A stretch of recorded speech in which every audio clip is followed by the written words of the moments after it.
Bienvenue à tous et bienvenue dans un nouvel épisode de Branding Therapy. Aujourd'hui, épisode un petit peu spécial, encore une fois, parce que j'ai un invité qui, tout comme moi, est un Français qui est basé en Amérique du Nord, sauf que lui, il est de l'autre côté de la frontière chez mes amis canadiens.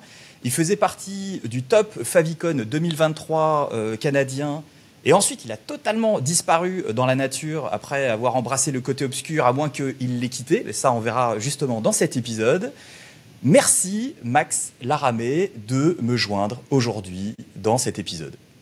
Merci à toi, ça fait plaisir. Enchanté de te rencontrer pour de vrai, ça fait un moment qu'on en parle en plus. Oui, ça fait un petit moment qu'on en parle, ça fait quelques semaines qu'on se court après. Écoute, donc merci encore une fois de prendre du temps pour me parler aujourd'hui. Alors, vu qu'on s'est croisés donc, dans les couloirs de LinkedIn, écoute, si tu peux te présenter pour ceux et celles qui ne te connaissent pas, dont moi. Écoute, c'est le moment, c'est l'instant. Moi, comme tu le disais, je suis français aussi. Je viens de Lille, du nord de la France. Puis je suis aujourd'hui, ça fait 7-8 ans que je suis arrivé au Canada après un passage aux États-Unis. J'ai habité dans ton coin. Là. Je savais pas ça. Thousand Oaks, donc pas très loin de chez toi. Ah oui, on était voisins.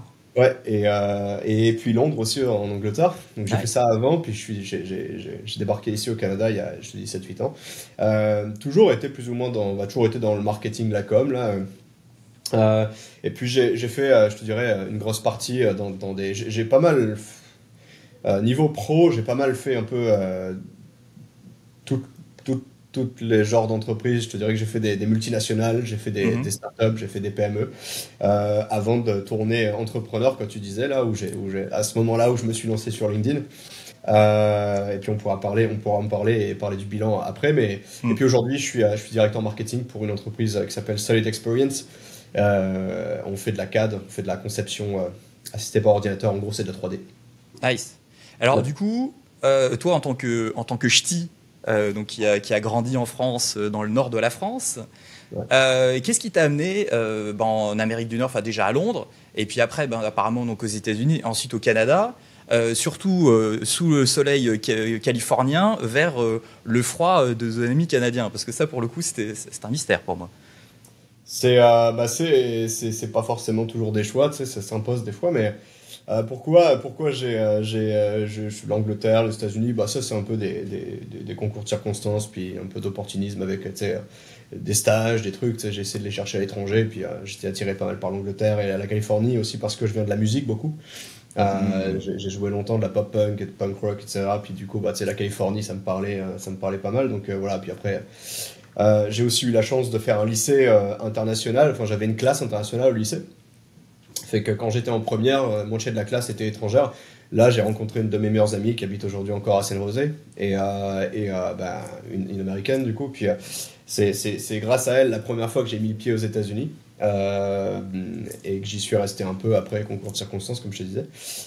Mais j'ai pas eu les visas qu'il me fallait. Fait qu'après, moi, je suis rentré en France, et puis je suis parti en Angleterre, je suis rentré en France, et là, j'ai cherché ma prochaine destination. Puis le Canada, c'était facile d'y aller.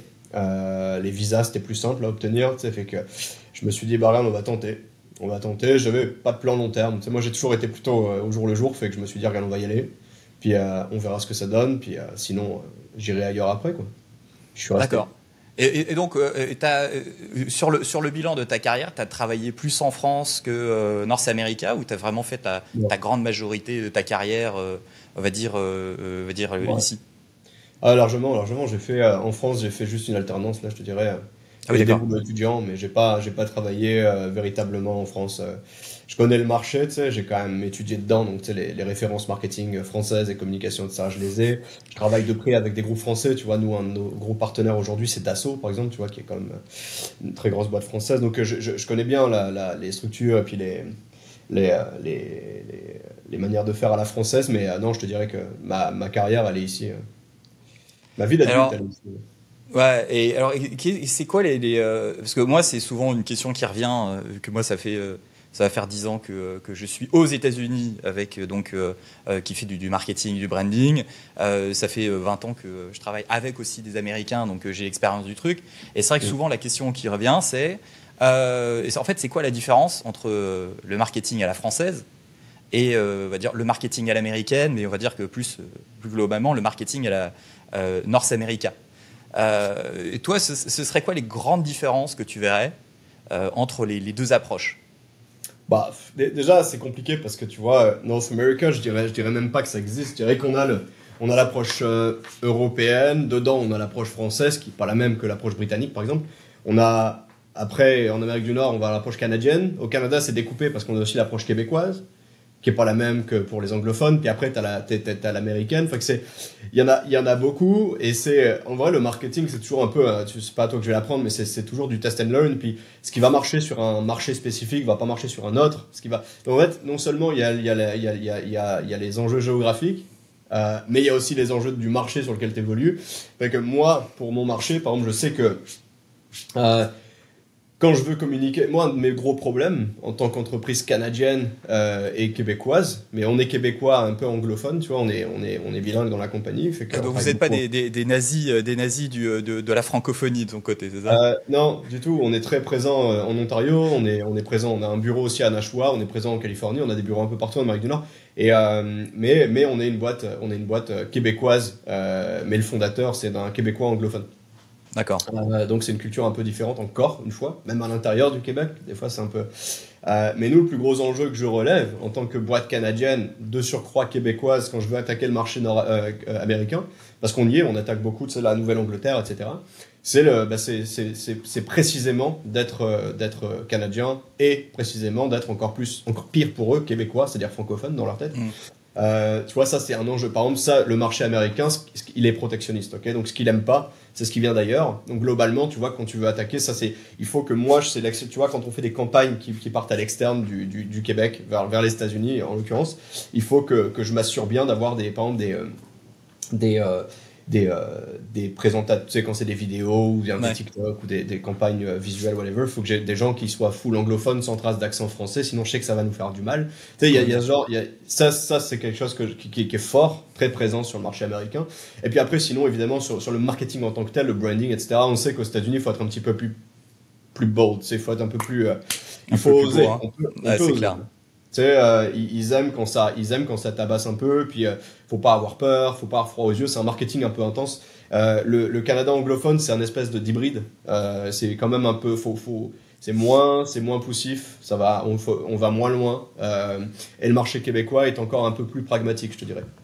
Ouais, ouais, parce que j'ai eu quelques expériences avec le marché québécois où on aidait un client américain à organiser un événement directement parce qu'ils essayaient de développer de plus en plus dans tout ce qui est cybersécurité, etc. Ouais. Clairement, l'événement au Canada, en tout cas donc au Québec, eux se sont très vite rendus compte qu'il fallait tout traduire. Mais pas traduire que en français. Traduire en français québécois. Donc tout ce qui est cloud, info nuagique, etc., il fallait tout traduire. Et nous aussi en même temps, parce que si tu veux, je me suis rendu compte que c'était vraiment un skill set particulier et que en fait, on parlait pas forcément la même langue, il n'y avait pas la même culture et que c'était beaucoup plus compliqué que juste traduire en français et let's go. Et c'est un petit peu le même principe que la plupart des clients que moi j'accompagne qui sont français et qui veulent se lancer aux États-Unis. En fait, c'est le côté culturel, c'est traduire non pas que en anglais, on va dire leur stratégie de branding, de marketing et tout, mais aussi s'adapter à la culture. Et ça, c'est extrêmement compliqué. Parce que, comme tu le sais, la culture californienne, c'est pas du tout la même que la culture en Floride ou à New York, etc. Donc, laquelle adopter dès le départ, clairement, c'est compliqué. Mais s'attaquer au marché américain en règle générale, comme le marché canadien dans son ensemble, dès le départ, c'est très compliqué, quoi. C'est pluriel, en fait. Il y a tellement, tout est très différent et parfois avec très peu de distance entre certaines provinces, c'est clairement pas la même manière d'approcher un sujet. C'est bizarre en tant qu'Européen aussi là. Mais ce que tu disais, c'est très vrai aussi, parce que dans le marché, tu vois, il y a beaucoup d'immigration française ici au Québec. Et effectivement, et ça c'est un des gros, je pense que c'est un des gros problèmes aussi des gens qui s'installent ici dans notre métier, en tout cas dans le marketing, puis qui débarquent ici et qui commencent à bosser, c'est que ils parlent français de France, puis clairement, surtout quand on va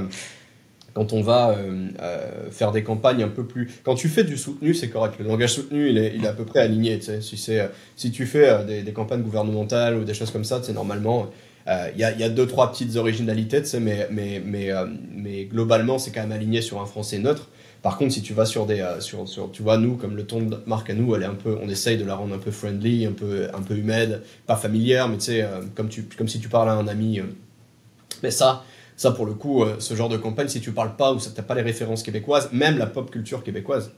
Tu sais, et quand tu es aux États-Unis, c'est pareil. Tu sais, tu peux venir d'Angleterre, tu vas en Californie, t'as pas la pop culture californienne. Tu sais, sur ce genre de campagne, ou si tu as une marque qui a un ton de ce genre-là, c'est vraiment très très dur de s'en sortir. Et que ça, c'est important aussi. C'est clair. On n'en parle jamais, la pop culture, mais moi, je trouve que c'est super important dans le marketing. Bah, la pop culture, surtout ici, une grande partie de la pop culture vient des pays anglophones. Et c'est vrai que beaucoup vient des États-Unis, il y a aussi pas mal qui vient du UK, etc. Aussi un petit peu du Canada, mais là comme ça, j'ai pas d'études en tête, mais je pense que 90% ça doit devenir des US et puis un petit peu des UK. Et c'est vrai que de pouvoir surfer sur les tendances, notamment par exemple, tu vois là il y a eu les Oscars littéralement il y a 2 jours, de surfer sur les tendances du moment de la pop culture, il y a énormément de parallèles que tu peux faire, que tu sois une boîte B2C ou que tu sois même une boîte B2B, parce que c'est vrai que ça apporte, on va dire, de pouvoir faire un parallèle sans évidemment avoir des copyright infringement ou tout ce genre de trucs, parce qu'évidemment, hein, faut pas non plus pousser mémé dans les orties. Mais c'est vrai qu'il y a un côté beaucoup plus mémorable que tu peux faire. Et c'est vrai que de faire des parallèles souvent avec la pop culture, ça aide énormément à la reconnaissance de campagne. Alors, sans pour autant, évidemment, se planter et rester dans des, on va dire, dans des trucs qui n'ont aucun rapport non plus avec ton business. Mais c'est très vrai. Hein. Mais c'est ça, mais après, tu vois, on parlait d'où viennent la pop culture, mais en fait, il y en a partout. Puis en fait, je trouve que c'est ça qui est. Tu vois, si je devais faire des mèmes pour une entreprise française aujourd'hui, tu vois, je ferais peut-être des mèmes avec Kaamelott ou des mèmes avec Caméra Café, tu vois, un truc des années 2000. Aujourd'hui, je suis ici, je fais des mèmes. Qu'est-ce qui marche le mieux? Je fais des mèmes The Office, right? Ouais. The Office, en plus, notre bureau, il est à Nashua, tu sais, dans The Office, ils en ont un à Nashua précisément. Fait que, tu sais, je suis comme, là, pour le coup, je sais que ça va être toujours banco, tu vois, aux États-Unis. Typiquement, ça, si je fais un même The Office en France, ou bien même Anchorman, ici, on peut faire Anchorman, Will Ferrell, tu vois. Si je fais ça ici, je sais que ça va être un winner, tu vois. Je vais en France faire un truc comme ça, personne va comprendre la référence. Parce que c'est pas des grosses références en France, tu vois. Par contre, tu fais Kaamelott, Caméra Café. Donc c'est ça dont je parle aussi quand je parle de pop culture. C'est aller raccrocher les gens avec des trucs qui leur parlent. T'sais, les gens ils aiment ça, là. Puis ils veulent rire aussi. Puis c'est un des trucs du marketing aujourd'hui. Je pense que les gens, ils veulent relaxer, là. Puis, tu sais, il faut aussi leur parler je pense que ça devient presque de l'animation. Enfin, sur les réseaux, c'est un peu ça, mais c'est de l'animation, tu sais, c'est de les faire un peu vibrer, là.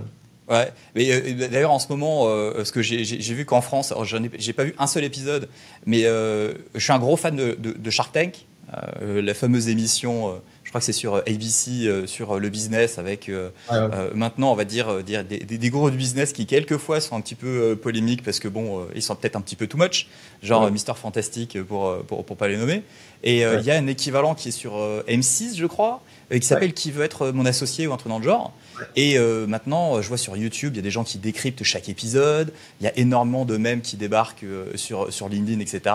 Et en fait, c'est un petit peu dans la semaine. En plus, je crois qu'il y a Tony Parker qui fait partie des gens à l'intérieur, donc ça doit être sa reconversion. Mais oui, c'est vrai que ça fait aussi maintenant partie de la pop culture. Et ce qui est marrant, c'est que la pop culture, maintenant, j'ai l'impression qu'elle devient de plus en plus un petit peu plus business. Dans le sens où c'est moins genre les Père Noël est une ordure et les films un peu comiques de l'époque où on peut facilement détourner, et de plus en plus des émissions à la télé qui parlent un petit peu plus aux entrepreneurs, mais ça entre guillemets, et puis les gens du business. Ouais, peut-être c'est parce que c'est ce à quoi on est exposé nous, je sais pas, j'ai pas exactement la réponse, mais après dans un monde où il y a de plus en plus de consommation, et où on encourage de plus en plus la consommation, puis où on encourage de plus en plus aussi la prise de risque, qui est glorifiée, je pense que effectivement il y a une tendance où c'est plus démocratisé qu'avant. Je sais même pas s'il y a plus d'entrepreneurs aujourd'hui que dans les années 90, je sais pas, honnêtement j'ai pas les chiffres, je pense que c'est plus facile, c'est clair, parce que tu sais, t'as tout à portée de main là, mais moi j'ai grandi là-dedans, donc je sais pas, tu vois, mon père est entrepreneur, j'ai grandi dans un milieu où, donc j'aimerais bien, tu vois, ça me rend curieux sur les chiffres. Est-ce que vraiment aujourd'hui il y en a plus, et est-ce que vraiment il y a plus de contenu sur ces genres de sujets? Ou alors est-ce que juste c'est tellement plus exposé, il y a tellement plus de chaînes de télé que naturellement en fait avec c'est exponentiel et puis. Après, en fait, ça dépend de ta définition d'entrepreneur.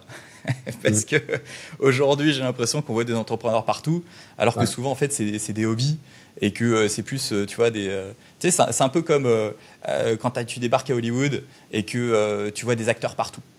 Ils sont tous acteurs, ils sont tous scriptwriters, ils sont tous auteurs, compositeurs, interprètes. Et puis en fait, quand tu grattes un petit peu, en fait, ils sont Uber driver, et puis ils font ça sur le côté parce qu'ils essayent de percer. Est-ce que ça fait vraiment de toi un acteur à Hollywood ou pas? Ça, après, c'est à l'interprétation de chacun. Mais c'est pareil un petit peu comme les entrepreneurs, surtout en France. Il y a des entrepreneurs qui sont auto-entrepreneurs et qui font littéralement pas de chiffre d'affaires, mais ils se définissent comme ça. Ouais. Tu vois, alors, ça fait une très bonne transition parce que aujourd'hui, à la base, pour remettre un petit peu dans le contexte pour ceux qui nous écoutent, à l'époque, moi je voulais donc faire un podcast avec toi parce que tu avais mis un post qui était vraiment top sur, si je dis pas de bêtises, donc en fait l'histoire un petit peu de Nike et on va dire le logo et le nom, etc. Et puis c'est un petit peu vrillé parce que depuis en fait tu as changé de job. Tu as disparu de LinkedIn, alors que tu avais quand même une putain d'audience, une putain de voix donc en 2023. Donc, qu'est-ce qui s'est passé? Que fais-tu maintenant? Qu'est-ce que tu faisais avant? Et côté obscur ou pas? Côté obscur, clairement non, sinon je ne serais pas là. Qu'est-ce qui s'est passé? En gros, moi j'étais entrepreneur, puis je faisais un peu de tout.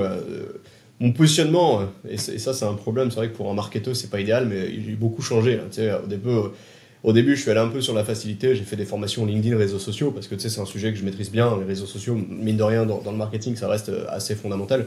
D'ailleurs moi aussi j'avais un podcast, j'ai juste enregistré, j'ai jamais posté les épisodes par flemme j'imagine, au bout du compte, mais j'ai enregistré quelques épisodes avec des grands noms de LinkedIn français en social media, et puis je peux confirmer aujourd'hui qu'ils y connaissent vraiment pas grand chose, et c'est un peu ça aussi qui m'a fatigué. Non, t'étais dans les backstage et ça t'a un petit peu dégoûté d'aller gratter un petit peu derrière, quoi. Non, mais clairement, là, certains des plus grands là, qu'on voit passer tous les jours, honnêtement, là, je veux pas balancer de nom, mais ils se reconnaîtront. Certainement, mais quand tu poses des questions techniques, tu te rends compte que ça va pas vraiment loin, puis je leur en veux pas, tu sais, c'est de l'opportunisme, et again, pourquoi pas, ils réussissent, là, félicitations, franchement, mais c'est triste parce que c'est vrai que moi, tu vois, là, quand je recrute pour mes équipes, etc., je sors d'une grosse période de recrutement, ces gens-là, je les recrute pas, quoi. Et ils vendent des formations à 5000 balles les 2 jours, enfin, tu sais, c'est quand même assez incroyable. Mais bref, c'est ça aussi qui m'a fatigué sur LinkedIn, c'est les faux semblants. Donc moi, oui, j'aimais bien m'amuser sur LinkedIn. J'ai jamais vraiment utilisé LinkedIn pour développer vraiment un business.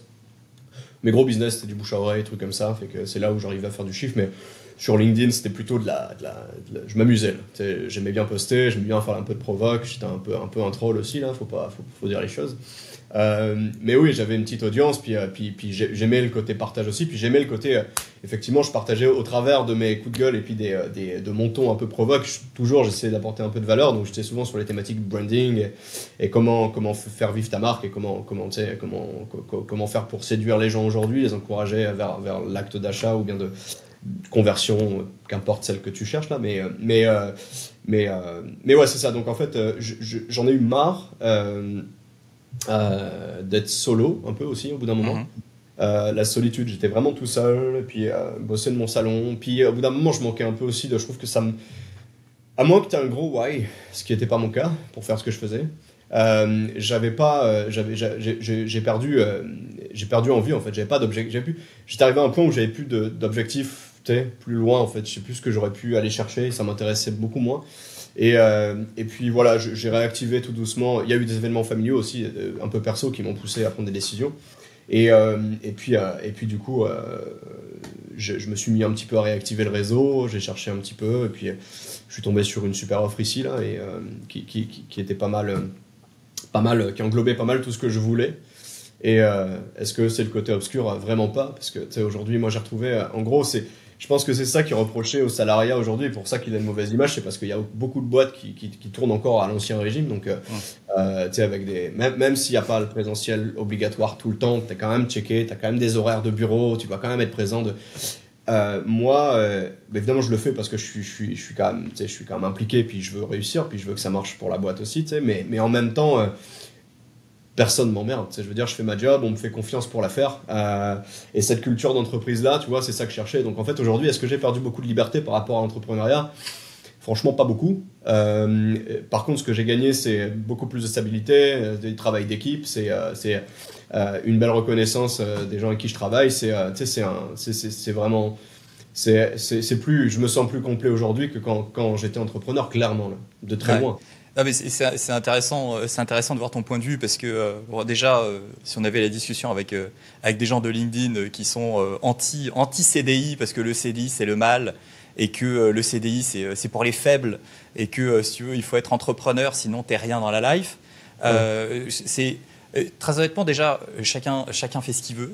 Tout le monde ne peut pas être entrepreneur. Parce qu'il y a beaucoup de gens qui vont te vendre entrepreneur, c'est la liberté, etc. Ce qui est totalement faux. Parce qu'en fait, tu travailles 3 fois plus que quand tu es en CDI. Tu es libre. Effectivement, tu es libre de faire ce que tu fais. Mais au final, tes boss, c'est tes clients. Enfin, clairement, tu as quand même une certaine hiérarchie. Tu dois être accountable et responsible pour ce que tu fais. Mais c'est surtout que moi, je sais que quand je suis venu aux États-Unis, j'étais en CDI. Je travaillais à Paris, et donc on m'a transféré aux États-Unis. J'étais social media director et j'avais un job de rêve, très bien payé, security social security quasiment premium, etc. Donc vraiment, vraiment tapis rouge. Et je me suis fait virer du jour au lendemain. Et le seul moyen de pouvoir rester aux US, c'était de revenir dans l'entrepreneuriat. Et heureusement que j'avais une expérience à Paris, parce que sinon, très honnêtement, je pense que je me serais cassé les dents et je serais rentré chez moi, et je ne sais même pas où c'est chez moi maintenant, tu vois, en France ou ailleurs. Et c'est vrai que sans m'être fait virer du jour au lendemain à l'américaine, est-ce que je serais retourné dans l'entrepreneuriat ou est-ce que je serais resté en CDI ? Très honnêtement, je pense que j'aurais pas eu les couilles de repartir dans l'entrepreneuriat. Et c'est vrai qu'il y a ce côté, tu peux faire ton job, on te donne les moyens de faire ton job, en tout cas ça c'est la version un peu North America, on te donne les moyens de faire ton job, on te fait confiance sur tes compétences de faire ton job, donc on ne va pas aller te micromanager, etc. On te donne les budgets pour le faire, mais il y a un risque, c'est que tu peux te faire virer du jour au lendemain parce que ça fait partie du jeu, en fait. Ouais, il y a ça évidemment. Après, bon, c'est des situations qui peuvent arriver un peu partout, mais effectivement, moi je trouve que, enfin je sais pas pourquoi il est autant diabolisé le salariat. Mais je pense qu'il y a aussi, parce que comme tu disais tout à l'heure, hein, il y a entrepreneurs et entrepreneurs. Il y a entrepreneurs qui ont une boîte et qui rentrent du chiffre d'affaires et qui se montent pas sur LinkedIn à H24 parce qu'ils ont clairement pas le temps de le faire.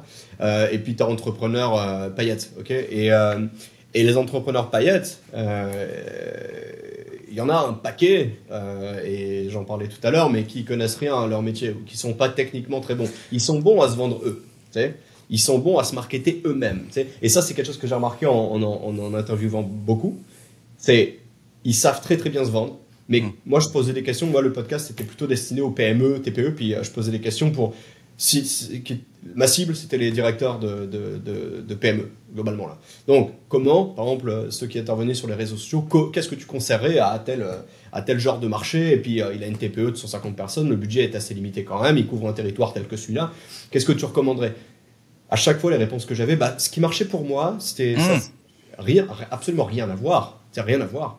Moi aussi, je veux dire, à un moment donné, tu sais, je fais une page, je sais pas, sur le fitness, le sport, whatever, je me mets à poil ou je montre, tu sais, je fais, ça va prendre, tu sais, c'est comme, c'est facile, ça n'a aucun rapport. Bon, d'accord? C'est que, et ces gens-là, là, le problème, c'est qu'ils savent, donc, comment ils seraient salariés en vrai? Pour qui? Qui les embaucherait? C'est clair. Mais en fait, moi, je trouve que c'est relativement facile si tu grattes un petit peu. En fait, sur LinkedIn, aujourd'hui, il y a 2 profils qui pullulent et qui sont juste insupportables. Il y a les experts qui n'ont pas d'expérience. C'est-à-dire, c'est des gens qui ont, on va dire, une expertise. Ils ont appris des choses, etc. Ils ont lu beaucoup de choses et ils vont surtout aussi piquer beaucoup de choses à d'autres. et puis ils recrachent tel quel sur les réseaux sociaux, mais ils n'ont aucune expérience. C'est-à-dire que si tu leur demandes, est-ce que tu peux me dire, voilà, un client, par exemple, archétype de marque. Nous, en ce moment, on est vachement dans les archétypes de marque pour des clients, etc. Comment tu peux les définir? Qu'est-ce qui fait que tu peux les définir comme ci, comme ci, comme ça? Et c'est quoi le bénéfice de le faire concrètement sur une campagne?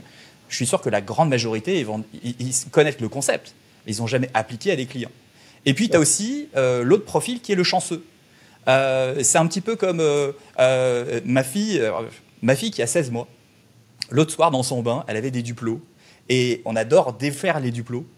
Et une fois, elle a réussi à remettre le duplo ensemble. Et là, je me suis dit, putain, c'est une supra genius, elle est trop forte. Refais-la une deuxième fois. Impossible. C'était un coup de chance. Et en fait, sur LinkedIn, il y a énormément de gens qui ont fait un truc une fois bien. C'était un putain de coup de chance. Impossible de le refaire une deuxième fois. Est-ce que ça fait de toi quelqu'un qui a de l'expérience et un expert dans ce domaine-là, alors que tu l'as fait une fois et que c'est comme quand tu joues au golf et tu fais un 3 en 1. Tu ne vas pas faire du 3 en 1 à chaque fois. En revanche, quand tu arrives à jouer vraiment à très très bas niveau, très très bien, ça veut dire que quand même tu es crédible dans ce que tu fais. Et aujourd'hui, il y a des gens qui arrivent à paraître, comme tu le dis, mais qui sont incapables de réitérer les exploits qu'ils ont fait dans le passé, ou alors de dire bah ouais, j'ai un client avec qui on a travaillé ça et ça. Dès que tu grattes un petit peu dans les commentaires, il n'y a plus personne. Non. Ou alors ça devient agressif, ou ça répond plus, ou bien c'est encore une fois une posture de victime, c'est genre oh là je me fais agresser tout le temps parce que les gens sont jaloux. Ça c'est l'argument phare des gens.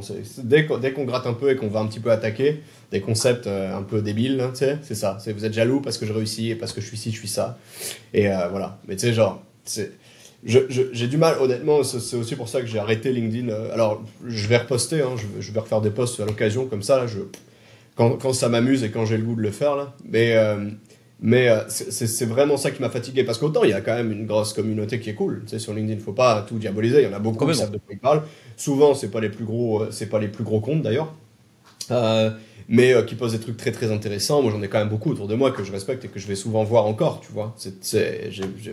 Mais moi, c'est la petite gang d'entrepreneurs stars, j'ai vraiment du mal. Et puis t'as beau les bloquer ou whatever, tu sais, ça pullule. Il y en a d'autres qui vont arriver, donc j'ai arrêté au bout d'un moment. Puis je suis comme juste un peu, je trouve ça juste un peu déplaisant d'y être au quotidien, puis de voir des posts uniquement sur, tu sais, la team qui fait un post sur deux, c'est son CA, ou c'est, tu sais, moi je gagne autant, puis je te facture autant de l'heure, et puis, tu sais, je suis comme, c'est cool, hein, c'est cool. Mais tu sais, moi, je veux dire, je ressens pas le besoin de partager mon salaire tous les 3 jours sur LinkedIn. Tu sais, je vois même pas l'intérêt, en fait. Moi, ce qui m'intéresse, c'est de partager sur mon métier. C'est ce que je peux faire, c'est ce que je fais aujourd'hui, les trucs que je rencontre sur le marché, les problématiques, les solutions que je trouve, comment je peux aider les autres à grandir dans le métier, tu vois, ça m'intéresse. Je vois vraiment, et aujourd'hui, je le vois, aujourd'hui, ça me paraît même vulgaire et grossier et même clairement à côté de la plaque. Ceux qui partagent leur CA, là, je suis comme, mais pourquoi? C'est à supposer. C'est à supposer, évidemment. C'est ça. Parce que ce qui serait intéressant, c'est d'avoir le PNL qui va avec, tu vois, les comptes déposés et qu'on puisse vérifier si c'est c'est du vrai ou pas. Parce que si tu veux être transparent, autant aller jusqu'au bout, tu vois. Bien sûr. Bah non, puis de toute façon, c'est clairement, c'est supposé. Là, je veux pas rentrer dans ce débat-là parce que c'est certains qui font pas ce qu'ils disent. Puis ils aiment aussi, tu sais, alors sur LinkedIn, il y a aussi la culture du moment, puis la culture de l'instantanéité, et puis de la vulgarisation. On aime ça, vulgariser. Fait que moi, je sais de fait là, que tu vois, il y a un jeune qui postait beaucoup à l'époque, qui poste encore beaucoup, je crois, mais je ne suis pas, qui avait dit ça y est, voilà, mais moi je fais 10K par mois, et puis c'est nanana. En fait, et quelques mois plus tard, il cherchait un appartement, et puis c'est papa qui devait payer. Bref, il s'est un peu vendu sans faire exprès. Mais en fait, pourquoi? Parce qu'il a fait 10K un mois. Oui. Il a fait 10K une fois. Et là, il a globalisé. Je fais 10K, voilà. Et là, le jour où c'est tombé sur son compte, il a fait un post. Tu vois, c'est le mais non man, attends 2 ans, là. Regarde ta régularité, regarde comment tu rentres tous les mois sur une période au moins d'1 an, tu sais, sachant que la première année elle est bancale et tu la comptes à moitié.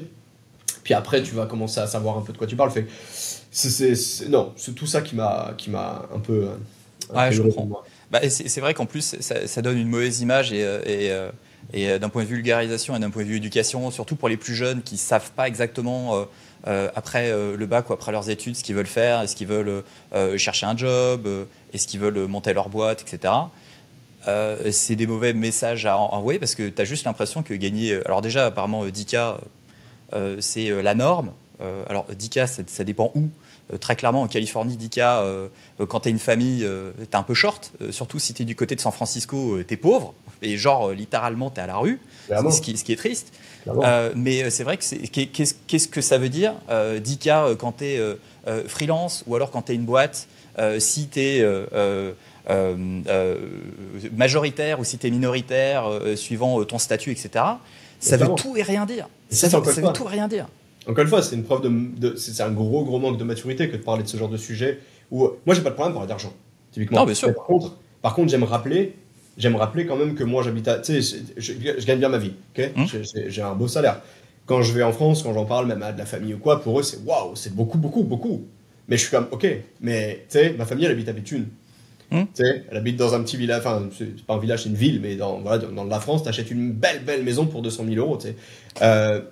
Voilà, moi j'habite à Montréal, tu sais, j'achète une belle maison, là je suis en train d'acheter, ça frise les 800 000 pour quelque chose et c'est pas un manoir, attention, c'est une maison très modeste avec 3 chambres, et c'est pas bon, évidemment que où t'habites, ton niveau de vie, ta situation familiale aussi, je veux dire, si évidemment si t'as 25 ans, que t'habites en pleine campagne et que t'es tout seul, même si tu fais 4 000, si tu arrives à sortir 4-5 000 par mois, t'es quand même très très bien.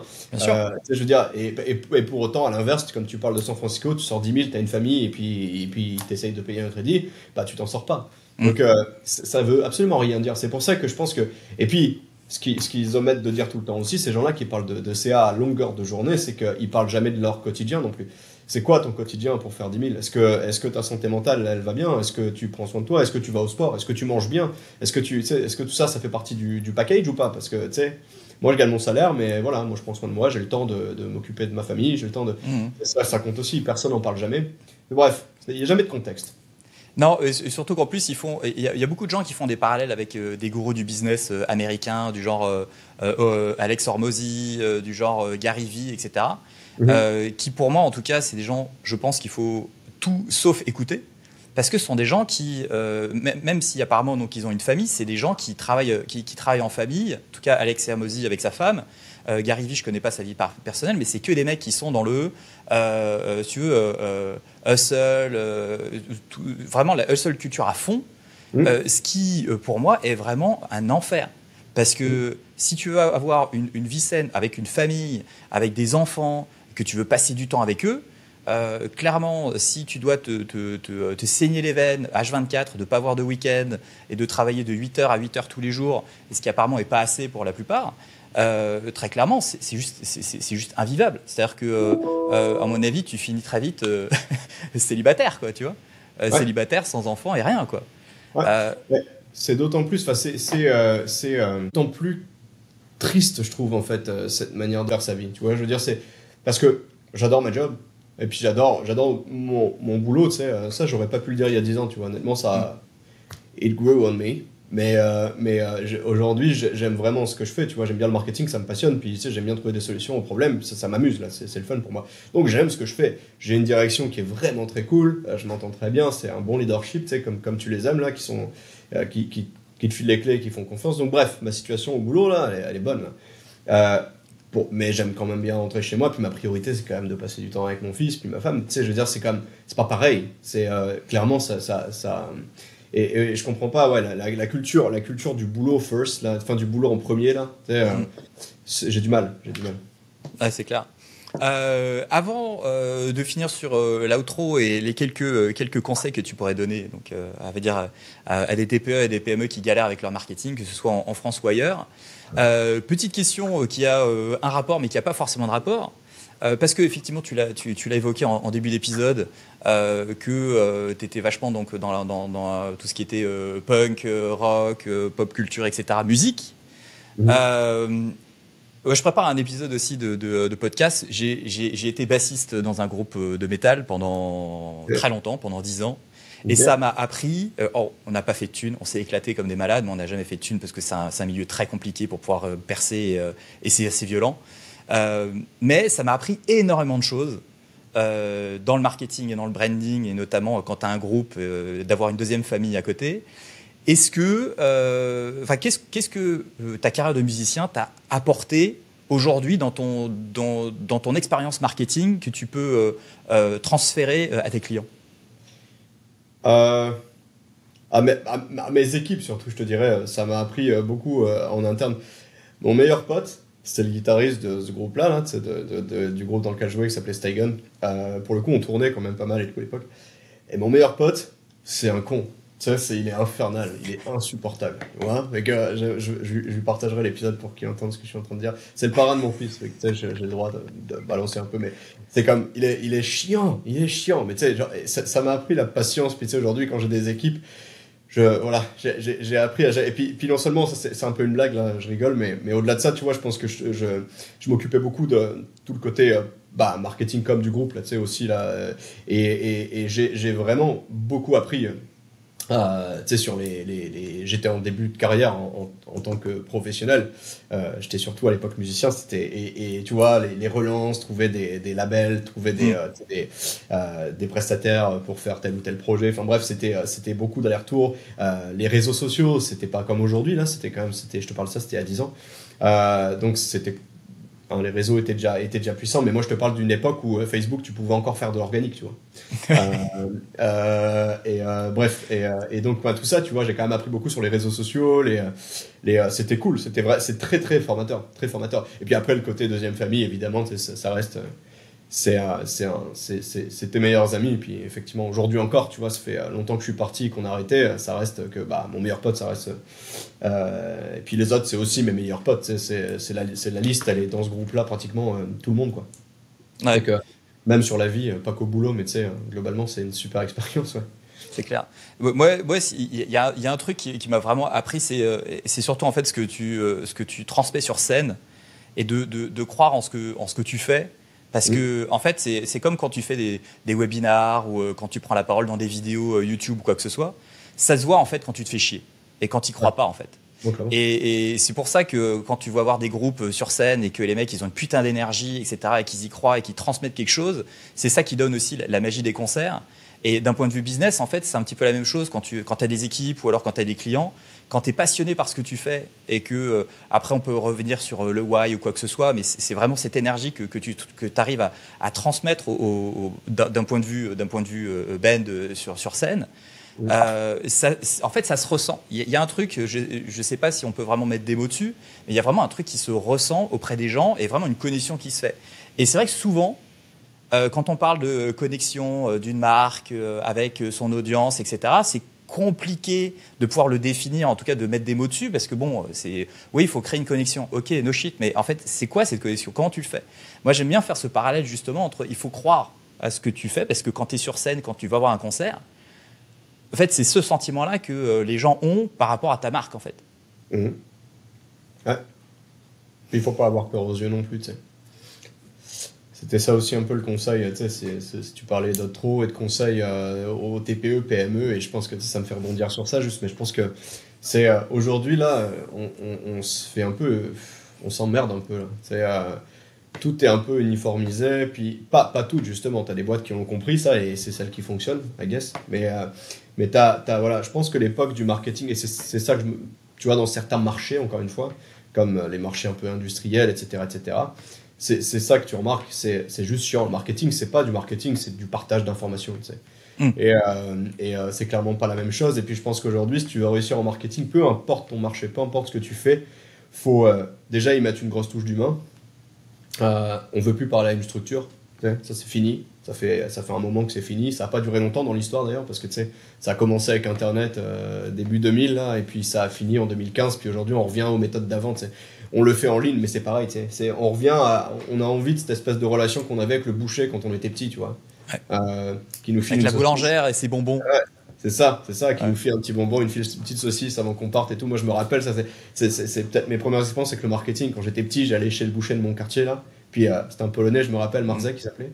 Et à chaque fois que je partais, il me filait une sauciski, tu vois, une espèce de saucisse polonaise. Là, je le bouffais en rentrant chez moi. Ça, c'est du marketing. C'est ça que les gens veulent aujourd'hui, tu vois. Et ça fait depuis.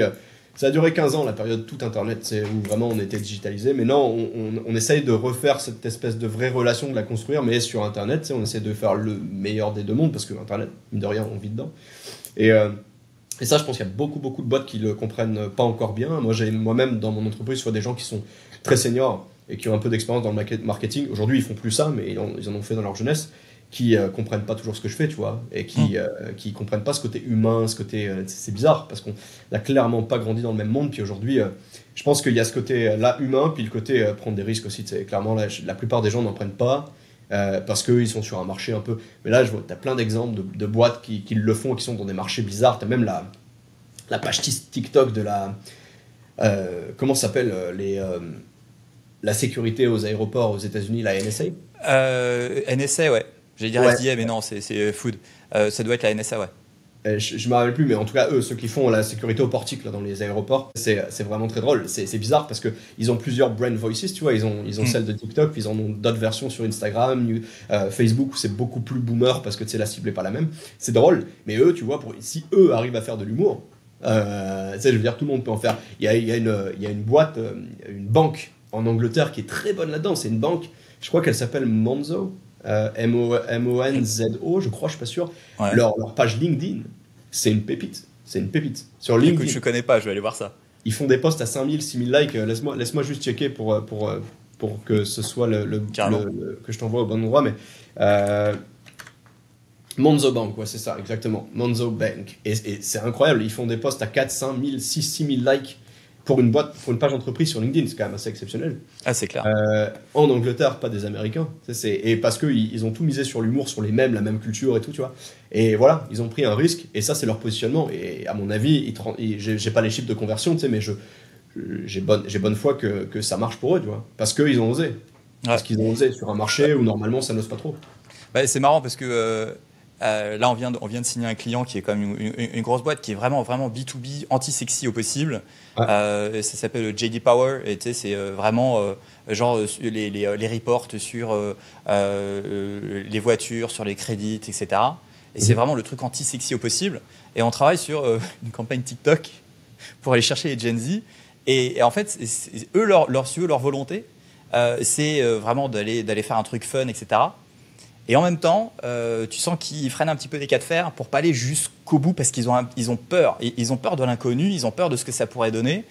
Et nous, en tant qu'agence, en fait, notre but, c'est de les convaincre en fait d'y aller, quoi. Et c'est marrant parce qu'il y a de plus en plus de boîtes qui sont anti-sexy, en tout cas qui donnent pas envie et qui veulent faire du truc. Et en même temps, il faut les inviter à lâcher les brides, quitte à ce que ça se plante. Et aux limites, c'est pas grave. Ils auront testé, ils auront appris des choses. Mais c'est très vrai, c'est très vrai. Et j'aime bien ce parallèle avec la boulangère, avec le boucher. C'est exactement ça, parce que pour moi, en fait, si tu veux ça, c'est l'ultime truc du branding, en fait. C'est vraiment de créer cette connexion entre le client et sa marque. Et d'ailleurs, il y a une boîte aux US qui est extraordinaire et qui le fait très bien, qui s'appelle Chewy. Chewy, en fait, c'est une boîte qui vend des produits pour animaux en ligne et qui sont allés directement en fait bouffer toutes les parts de marché d'Amazon. Pourquoi ? Parce que ce sont des gens qui sont super humains.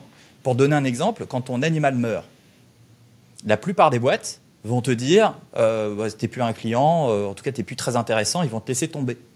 Chewy, eux, qu'est-ce qu'ils font ? Ils t'envoient un bouquet de fleurs. Ou alors, ils t'envoient un remboursement de tout ce que tu aurais pu acheter parce que de toute façon, ton animal, il va plus manger ses croquettes. Ou alors, ils t'envoient une carte pour te dire désolé, nos condoléances, etc. Et donc, ils vont au-delà, si tu veux, du juste la relation client, en fait. Et c'est vraiment cette saucisse que ton boucher te donnait pour rentrer à la maison. Et c'est de continuer l'expérience une fois que l'expérience est finie. Exact. Et même pendant tu sais, ça aussi, c'est un autre sujet, tu sais, juste... c'est un problème qu'on a beaucoup dans les entreprises. Comment maintenir la relation une fois qu'elle est existante, quand il est client, comment la maintenir et l'animer, comment faire en sorte à ce que ton client soit impliqué, soit content d'être avec toi, parce que ça va vite. Aujourd'hui, on est sur un marché hyper compétitif, tous les marchés deviennent hyper compétitifs, t'en as très peu où tu te dis, tiens, je suis serein, j'ai presque pas de compétition sur mon segment, c'est rare là. Fait que, tu sais, ça peut partir du jour au lendemain, tu sais, et quand tu n'arrives pas, c'est pour ça que nous, on a un gros objectif dans la boîte, par exemple, c'est de passer de transactionnel à relationnel. Tu vois, on veut vraiment changer de relation. Parce qu'on sait qu'aujourd'hui, la game, c'est quoi ? C'est si le voisin il propose la même chose que nous avec $10 moins cher, il va aller chez le voisin, tu vois, le client. Tandis que normalement, tu dois construire quelque chose qui fait que le mec, il peut proposer ça à $100 moins cher que toi, il bougera quand même pas parce que tu apportes tellement plus que juste ce pourquoi ils te payent. Et c'est ça aussi. Ça, c'est aussi du marketing, c'est du relationnel, c'est réussir à faire vivre la relation avec le client long terme. C'est pas facile. C'est un travail, parce que souvent, nous, on pense à quoi, les marketeurs, à la base, c'est comme les sales. Les sales, ils veulent juste transformer, ils prennent leur commission. Nous, on veut générer des leads, tu sais. Et puis après, tu sais, moi, c'est ça qui m'excite, j'avoue. Moi, je suis un peu ancienne école. Alors, j'aime aussi beaucoup la relation, puis les campagnes de fidélisation, etc. Ça m'intéresse aussi. Mais, tu sais, de base, quand même, on a appris à faire du lead. C'est ça qu'on veut faire, là. C'est ça qui nous excite aussi, tu vois. C'est ramener du cash. Et que ça aussi, je pense qu'il faut que ça change globalement dans les départements marketing. Et j'essaye, c'est ce qu'on essaye, ce que je veux faire ici aussi, tu vois. Genre, l'argent est important, clairement. Là. On va pas survivre si on rentre pas de cash. Mais faut pas négliger le reste. Parce qu'un client heureux, il va rester. Puis ça va faire du cash à la fin de l'histoire aussi. Donc, tu sais, c'est toute cette logique-là. Là, c'est un cercle un peu. C'est plein de rouages qui sont difficiles à comprendre si t'as pas un peu de recul et d'expérience, encore une fois, je pense. C'est une très très belle conclusion. Oh là là là, on n'aurait pas espéré mieux. Écoute Max, franchement, on vient de passer 3 quarts d'heure ensemble. C'était vraiment passionnant. Merci infiniment pour ton temps. Je sais qu'il est précieux, surtout en tant que CMO. Je suis sûr que tu as toute ta team derrière la porte en train d'attendre pour te poser des questions. J'ai un meeting littéralement dans 2 minutes. Il est 58. Bon bah écoute, voilà. C'est parfait. Écoute, merci infiniment pour ton temps. Toi, ça me fait plaisir, c'était cool. Et puis on refait ça quand tu veux. Ça marche. Écoute, merci beaucoup encore et puis bonne fin de journée à toi en Californie. Yes, ciao. Salut man.